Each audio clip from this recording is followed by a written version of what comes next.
Pero ang pinaka-interesting para sa akin dito sa lugar na to ay yung mga puno na talagang pinamumugaran ng mga bats. Paniki, fruit bats.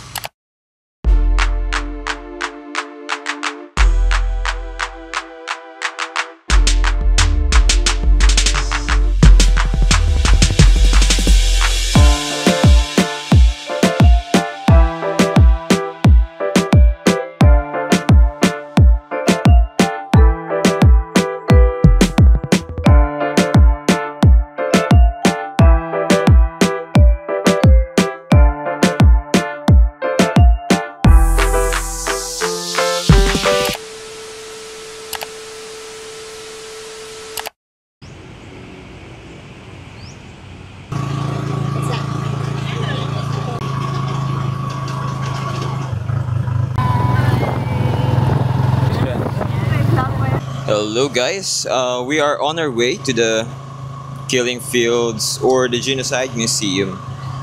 Hindi ko alam kung ano talaga yung official name, basta yeah, we just booked Grab rickshaw. So it's this one we're riding right now.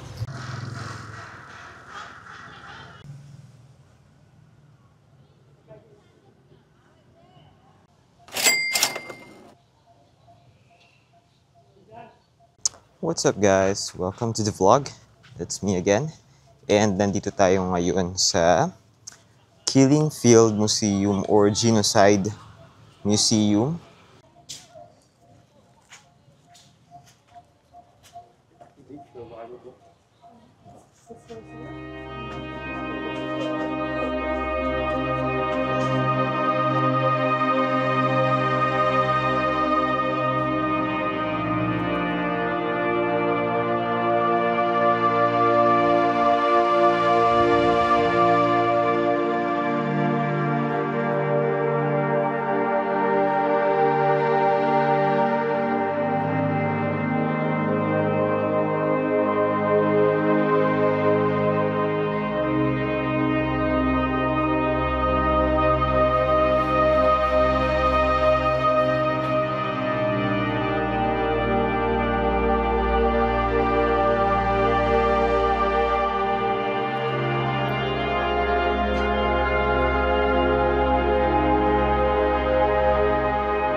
Hey guys! Yeah, this is Angkor National Museum. Kakatapos ko lang umikot. Bawal kasi mag-camera, mag-record sa loob, kaya hindi na ako nakapag-vlog sa loob. Okay siya na museum, lalo na kung papunta kayo sa Angkor Wat Temple Complex.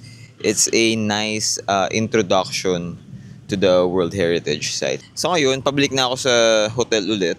So yeah, that's it.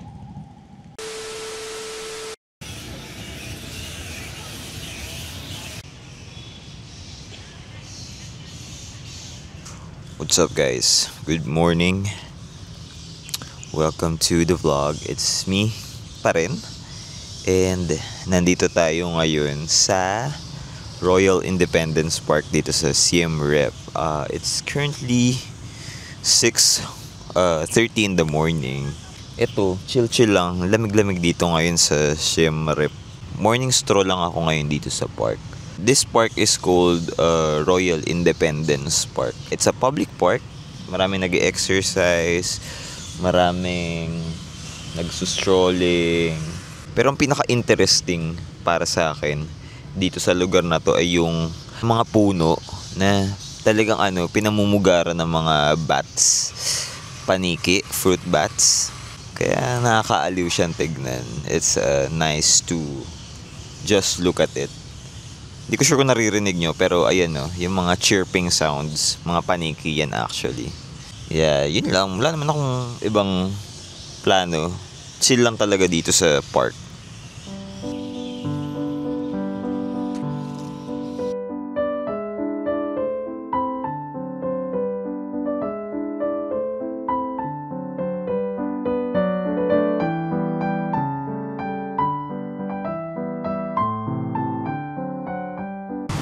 As dito sa gilid, may mga nagbebenta ng lotus flower. I'm not sure kung para saan.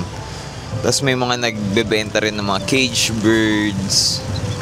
Anyway, siguro pang offering dito sa katabing temple. Kasi dito sa tabi ng Independence Park, meron ding temple. Or ito yata yung tinatawag na Royal Independence Residence? Something like that. Anyway, tara, pasok tayo sa loob.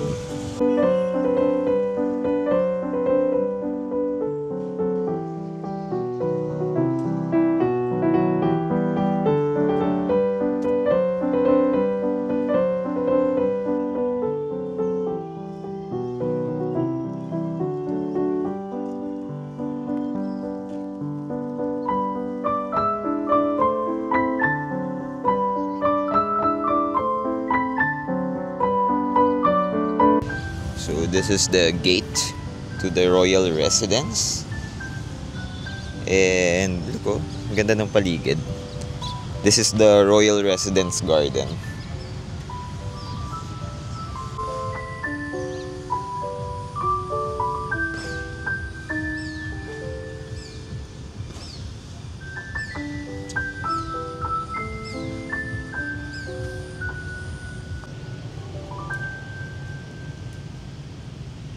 Dito sa Royal Independence Park, pwede kayong bumili ng flowers na lotus or magpakawala ng mga birds na nasa cage. So, yun yung usual na activities dito.